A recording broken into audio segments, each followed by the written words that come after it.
Today on ELN Morning. Breaking overnight. Russia invades Ukraine overnight in a large-scale military assault. President Biden speaking with G7 leaders this hour on how the world responds. And now people know how to gauge their level of risk and decide how to best protect themselves. The goal is to be able to take our mask off. Students can free their smiles in the morning. Day 2 after the mask mandate was lifted inside classrooms at ABSS. This is Guilford County Schools, and there's too. What's next for ELN? Those stories and more across campus and the community that impact you. Today, February 24th, 2022. This is ELN Morning.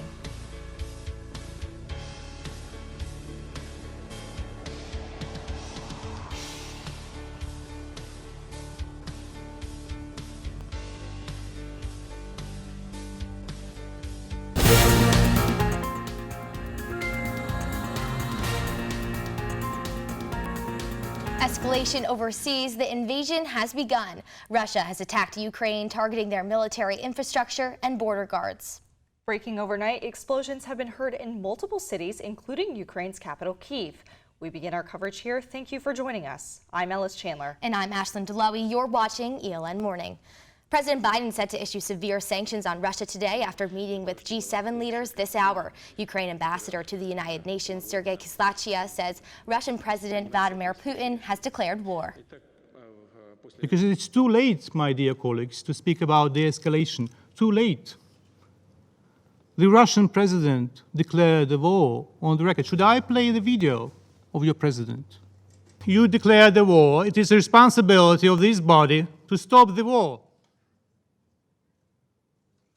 So I call on every one of you to do everything possible to stop the war.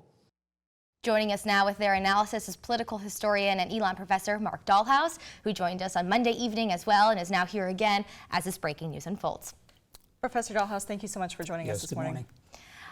President Biden is set to address the nation today in response to the Russian invasion and the latest breaking news that unfolded overnight.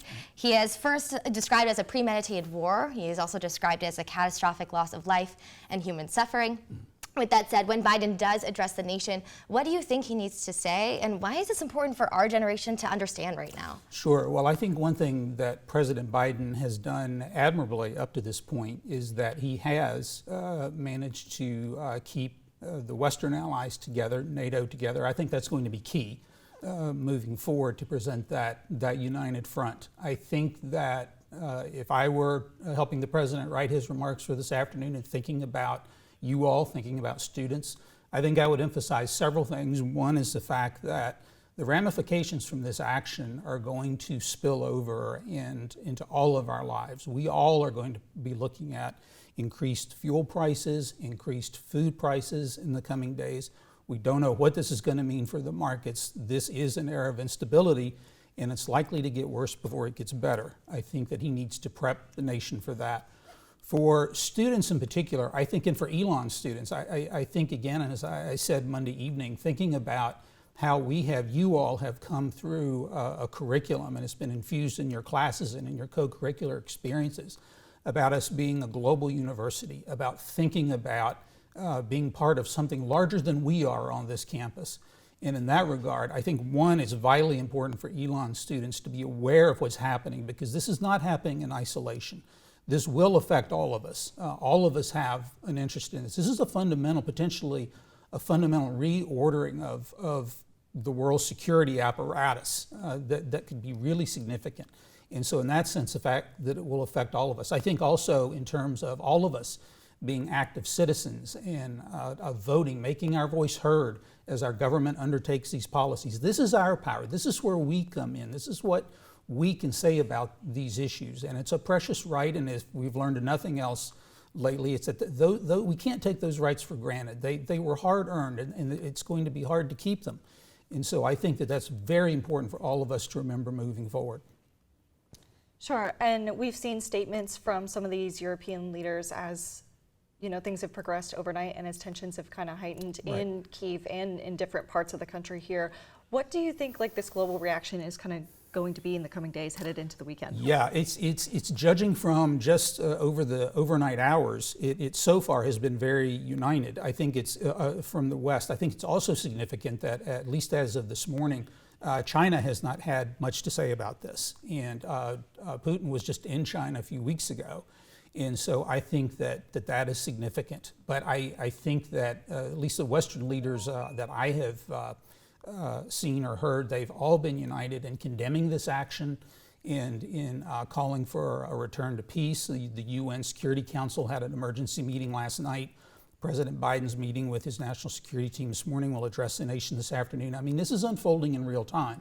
By this evening, it's liable to be quite different, underscoring the need to be aware of what's happening, what's going on. Do you think the global response is enough right now? I mean, we just talked a little bit about how nations are condemning this invasion. Yep. There are already reports of casualties. So, you know, is the globe sort of doing enough and doing what they need to do to sort of keep the peace? Yes, I think insofar as what practically we can do is being done, in my opinion. I do want to say one thing that I think will happen as a result of this, which we will not set into motion, but which will happen as a result of Putin's decision. He has made a decision that is going to result in the Russian people suffering as well. There are going to be Russian families who lose their loved ones fighting this war. They are going to suffer as well, innocent people in Russia, so as well as our Ukrainian friends. And so I think that those things are going to come back home to him. And in that regard, he has set into motion the consequences that I think will also, in the end, I hope, will stem what he has begun. Well, Professor Dahlhaus, thank you so much for giving us insight into this situation as it progresses. Thanks so much.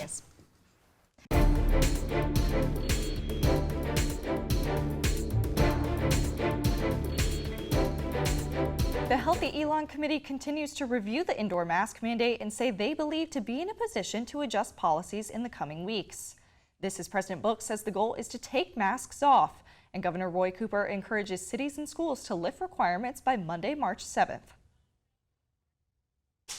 By our latest count, 15 colleges and universities have recently lifted their mask mandates. Of those, Brigham Young University and Carleton College are the most recent, lifting their mandates yesterday. College of the Holy Cross and Fairfield University will lift theirs on Monday. Creighton University is a member of Elon's peer institution list as well. It's day 2 of no mask mandates in Alamance County schools. Board of Education Chair Sandy Elton Graves says after the 6-1 vote, she's excited for the community and to free students' smiles.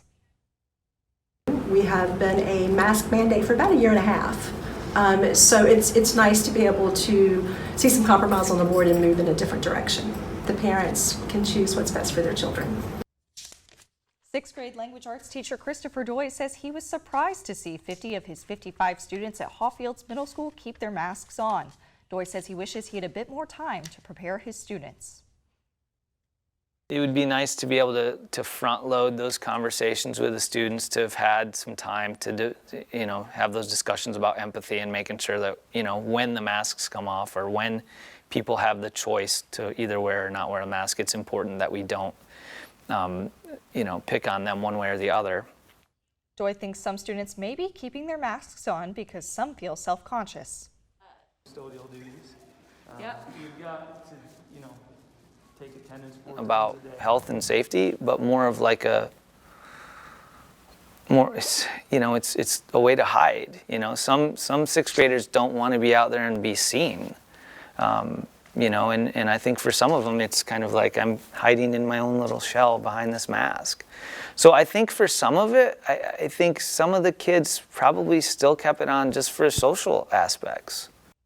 Doy thinks he might see more students without masks today as students adjust to this new rule, but he is proud of all his students and colleagues for adapting quickly.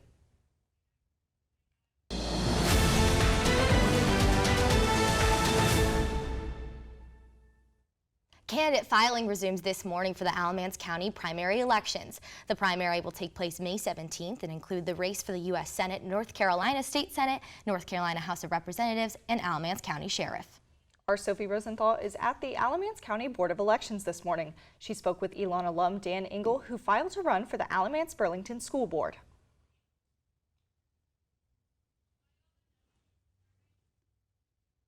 On that school board, to help enhance the quality of education for the school. That's what I want to do.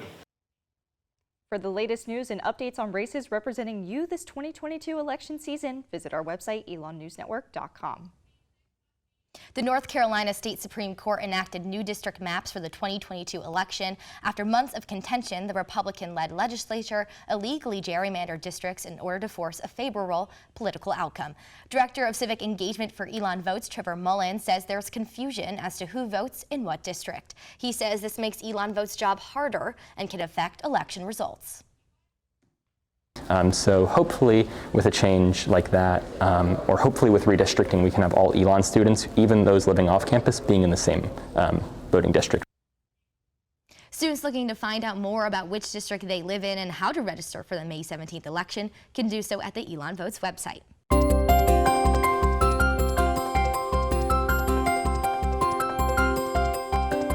After the hour now, and here in studio with a look at the weather ahead and what we can expect is our Anna Terry. Anna, good morning to you. Thank you, Ashlyn and Ellis. I am certainly glad I decided to grab my umbrella before heading to class because this morning we are seeing some heavy rain. And as today continues, we can expect to see this rain throughout the afternoon with highs in the 50s and lows in the 40s. And as we head into the Phoenix 5-day forecast, on Friday, we will see some partly cloudy weather with highs in the 70s and lows in the 40s. And Saturday, we will see highs in the 40s and lows in the 30s. Sunday and Monday, you can expect to see highs in the 50s and lows in the 30s.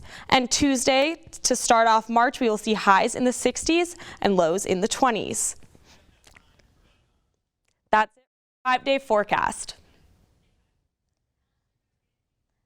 Anna Terry, host of our ELN radio podcast. You can find it wherever you stream your podcast on Spotify or Apple Podcasts every Friday.